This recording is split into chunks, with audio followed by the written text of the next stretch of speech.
Mbaniriza ku Ugandan Kitchen nate leero tugenda kubeera nga tusiika enkoko eri soft bulungi ng'ate eri spiced. Tugenda kubeera nga tukozesa chicken wings but osobola okubeera ng'okozesa paati yonna ey'enkoko. Omakinga sure nti enkoko gy'okozesa y'enkoko bino ebika ebigonda.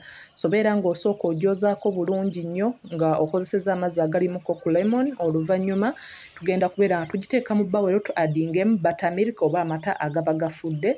Then wano nina spices bw'otyo nga bw'oziraba paprika, rosemary, garlic powder, tuyinamu osobola okubeera ng'okozesa onion powder n'omunnyo.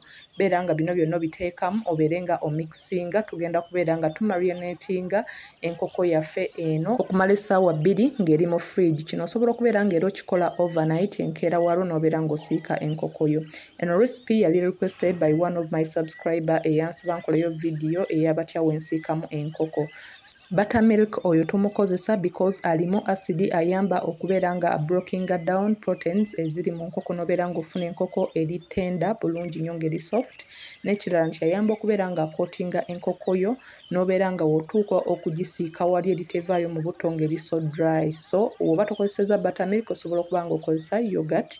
Then wano oluvannyuma tubeera nga enkoko yaffe tugiteeka mu fridge then ne tutandika okubeera nga tumixinga flour gwe tugenda okubeera nga tukozesa mu kukootinga enkoko. Tuyinamu eŋŋano, tuyinamu cornstarch oba corn flour, then ne spices ez'enjawulo okusinziira ggwe nga bw'oba ozeetaaze. Bw'oba nga okola nga y'abantu bakulu osobola okubeera ng'oteekamu a little bit of cayenne pepper oba black pepper n'obeera nga oteekamu akakawirira but because nabadde nkola nga n'abaana balina okulya so I kept that out. Then beera nga omixinga obeere nga oteeka ebbali. Nkusaba obeere ng'onyambako okubeera nga channel yange ekola yeeyawo Ugandan Kitchen. Nkusaba obeere nga ojja awo obeere ng'onyiga ku subscribe button. Kiba kitegeeza omaze okubeera ng'osubscribinga ku channel yange neeyanziza nnyo era nkwaniriza. Beera ng'onyigawo ojje wano ku notification nyiga ku all. Kitegeeza ojja kubeera notified bwe mba nga nina video yonna gye ntaddeyo ku channel yange. Bajja kubeera nga YouTube ekuweereza notification ojje obeere nga olikinga video, obeere nga you leave a comment, obeere nga osharinga with your family and friends. Kusaba obeere nga osubscribinga kinyambako with YouTube algorithm, kinyambako buli w'oba ng'olikinze video era osobola okubeera ng'otegeezaako kiki wandiyagadde okuba ng'olaba ku channel yange. Then oluvannyuma lw'okubeera nga tumaze okuba nga tumarinatinga enkoko yaffe bw'otyo nga bw'olaba so tugijjamu ne tubeera nga tugikootinga mu mixture eri ey'eŋŋano gye twatabudde bulungi nnyo bw'otyo nga bw'olaba. Okootinga sides zonna n'omakinga sure nti yonna yonna kuliko flour bulungi nnyo ayingidde mu nkoko. Then tugenda kubeera nga tugiteeka ku tray tugireke ebeere ng'erestinga okumala ng'eddakiika 15. Kusaba bwe guba gwe mulundi gw'okusoose ku channel yange nkwaniriza nnyo ku Ugandan Kitchen.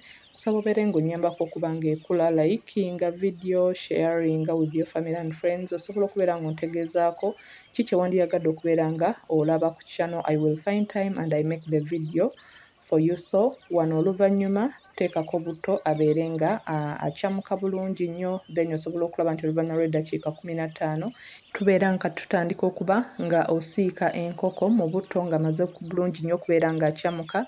Beera nga oteekako tugenda kuba nga tusiika until ng'eri brown ku sides zombi nti wetufuuka brown this side then nga you flip over to the other side because oyagala sides zonna zibeere nga zibrowninga bulungi nnyo. Osobola okusalawo okubeera nga enkoko yo ogikootinga emirundi ebiri nti osobola okubeera nga oluvannyuma lw'okuba nga osoose n'ogiteeka mu flour omulundi ogusooka osobola okugizzaamu mu buttermilk oli then era n'omala n'ogizzaamu mu flour omulundi omulala ogwokubiri paka nga like n'olyoka oba nga ogireka ne restinga then n'olyoka ojja n'otandika okuba nga ogisiika. Weba ekyayokya ebeera eri crispy but weewola like eba tekyali crispy so ennungi n'obeera nga ogisaavinga eri omuntu ayagala okuba nga agirya ng'eri warm n'obeera nga ogyenjoyinga. Then wano osobola okulaba nga enkoko eri ready tubeera nga kati tugiggyamu. Tugenda kubeera nga tugidraininga on a kitchen towel oba paper towel okubeera nga ogezaako okuba ng'oggyamu excess oil yenna ayinza okubeera ng'agendeddemu ng'oli mu kubeera nga ogisiika. Genda maaso obeere nga repeatinga process with the rest of the enkoko yonna then until ng'omaliriza bulungi nnyo okuba nga osiika enkoko yo. Then wano tugenda kubeera nga tukola ku sauce gwe nasaavingiddeko This is avocado lemon sauce.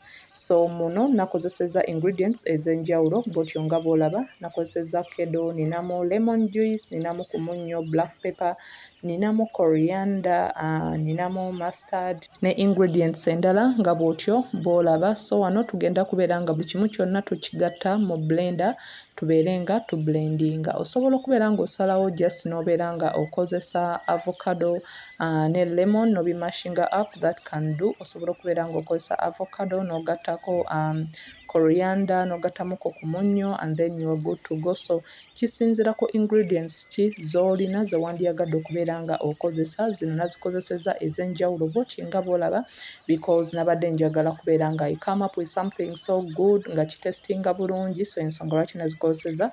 But you can just decide okubeera ng'okozesa ketchup oba tomato sauce and you are good to go. So blending until everything is smooth.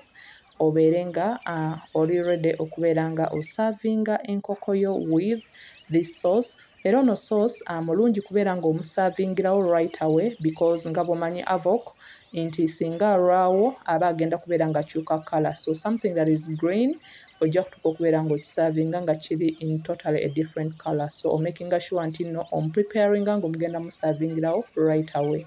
So yene enkoko yaffe, yene engeri gye nasavinzemu, it was so yummy, it was so tasty, and this is what we enjoyed with my family. Thanks for watching. Until next time, like, share and subscribe.